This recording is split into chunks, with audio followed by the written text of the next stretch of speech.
সুপ্রিয় দর্শক আসসালামু আলাইকুম, কেমন আছেন সবাই? আশা করছি সবাই অনেক ভালো আছেন। আলহামদুলিল্লাহ আমিও আপনাদের দোয়ায় ভালো আছি। তো সকাল 7টার দিকে দেখলাম ঠান্ডার মধ্যে আমার বাসুর গাছ থেকে আম পেড়েছে। তো এই যে দেখেন গাছের পাতাও অনেক নিচে পড়ে আছে, আর একটা আম দেখেন কাকে খেয়ে কি করেছে। তো আর কি আপনাদের সাথে শেয়ার করলাম, আপনারা কিছু মনে করবেন না আপু যে এই আমটাও কি দেখাইতে হয়। এটা কিছু মনে করেন না, জাস্ট ফান। তো এই যে দেখেন এই আমগুলা পেরেছে, উনিও নিচে নিয়ে গেছে, আর বাকিগুলা পড়েছিল তো আমি উঠাইয়া নিয়ে আসছি। তো এই যে দেখতে পাচ্ছেন, আর আমার রুমের সামনে যেহেতু আম গাছ, তো রুমের সামনেই উপর থেকে আম পড়ে। তো এই যে এটা একটু পরিষ্কার করলাম, কারণ ফ্রিজের ভিতরও অনেক পানি বাহির দিক দিয়ে পড়ে একদম গন্ধ বের হয়ে যায়। তো সেজন্য, আর যেহেতু প্রচুর লোডশেডিং হয়, বরফ জমতে পারে না। তো এই যে দেখতেই পাচ্ছেন বন্ধুরা, আমি ফ্রিজটা, আর আমার পাকিস্তানের ফ্রিজটা ছোটোই, যেহেতু আমি টোনাটুনি সংসার, তো সেই জন্য আর কি। তো এইখানে দেখেন লেবু, এই যে প্রচুর লেবু আপনার ভাইয়া নিয়ে আসছে। আর ছোটো পাকিস্তানের লেবু দেখলে তো ছোট হাসবেন। তো এখানে আমগুলো আপনার ভাইয়াকে কেটে দিয়েছিলাম, তো না খেয়ে চলে গেছে। তো এখানে টমেটো আছে, আর এখানে যেহেতু আশেপাশে আমাদের বাজার, প্রত্যেক দিনের বাজার এখান থেকে নিয়ে আসে। আমাদের আশেপাশেই কিন্তু অনেক বাজার, হোলসেলের দোকান, সেজন্য আমাদের বাহির থেকে দূরে যেতে হয় না। আপনার ভাই একটা টাইগার মুরগি নিয়ে আসছে, এটা কিন্তু আমি একদম বলে নিয়েছি। তো দেখেন বন্ধুরা,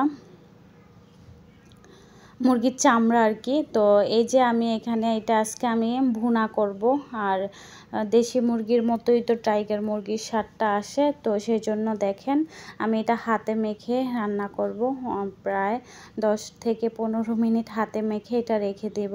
আর বন্ধুরা প্লিজ ভিডিও শুরুতে যারা যারা এখনও লাইক দেন না, একটা লাইক দিয়ে দেবেন, কারণ আপনাদের একটা লাইক কিন্তু আমার অনেক বড় উপকার হবে।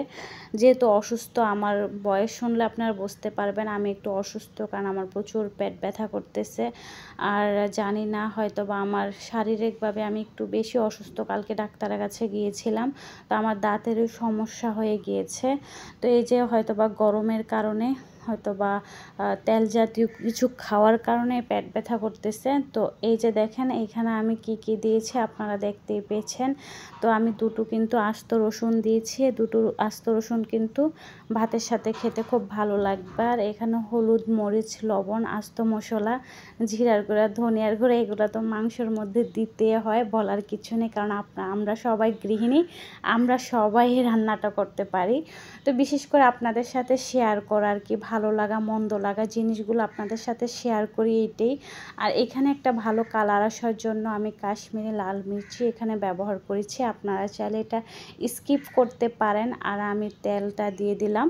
তো এই তো আমাদের ইউটিউবে আসা, আসলে আমার ইউটিউবে আসা হচ্ছে আমার এখানে ভালো লাগে না, একলা একলা প্রায় অনেক বছর হয়ে গিয়েছে। তো দেখে অনেক আপুরা আছেন, আপনাদের সাথে সব কিছু মনের কথা শেয়ার করলে ভালো লাগে, আর এই জন্যই আর কি আমার ইউটিউবে আসা। তো এখানে স্টার মশলা থেকে আমি একদম 4 স্টার মশলা, তো একদম তারার মতো, তো এক টুকরো আমি এখানে দিয়েছি ভেঙে, কারণ এটার কিন্তু অনেক তেজ, সেজন্য গন্ধটা ভালো লাগবে না হয়তো বা খাবারের সময়, সেজন্য আমি এক টুকরো দিয়েছি। তো দেখেন এইভাবে হাতে মেখে নিচ্ছি আমি, ভালো করে মেখে আমি 10 থেকে 15 মিনিট রেখে দিব।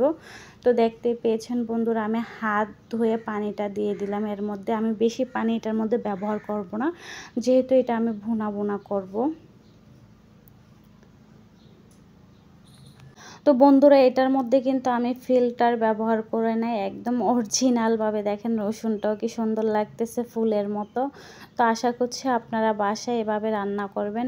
আর যারা যারা আমার চ্যানেল আজকে হয়তো বা আমার চ্যানেল নতুন ভিডিও দেখতেছেন, তারা অবশ্যই চ্যানেলটা সাবস্ক্রাইব করতে পারেন, পাশে থাকা বেল আইকনটা অন করে রাখবেন, যেন আমি ছোটোখাটো ভিডিও শেয়ার করি যে আপনাদের কাছে পৌঁছে যায়।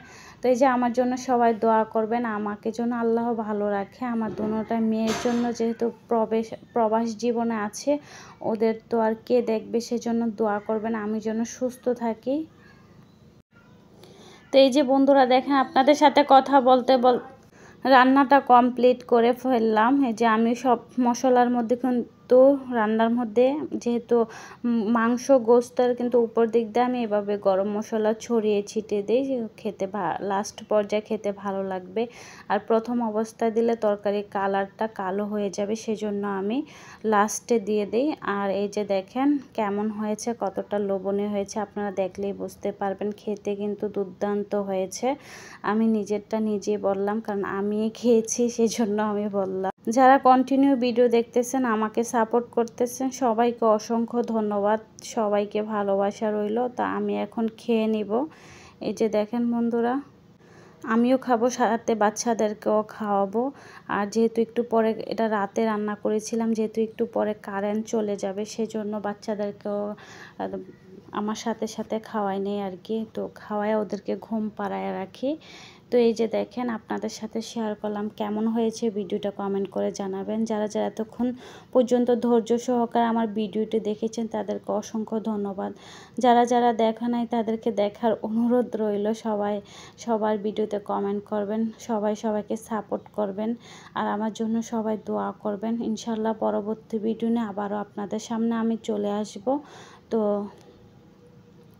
এই যে দেখেন, অন্য জায়গায় কিন্তু আমি শাক ভাজি করেছিলাম, আর মুরগির চামড়াটা নিয়ে নিয়েছি, কারণ মুরগির চামড়া কিন্তু খেতে ভালো লাগে, আর বাঁচতে অনেক কষ্ট লাগে আর কি। তারপরে কি করা আছে, খেতে তো হবেই, যেহেতু আমাদের নারীদের জীবনত রান্না বান্না, খাওয়া দাওয়া, সংসার সামলানো, এটাই আমাদের কাজ।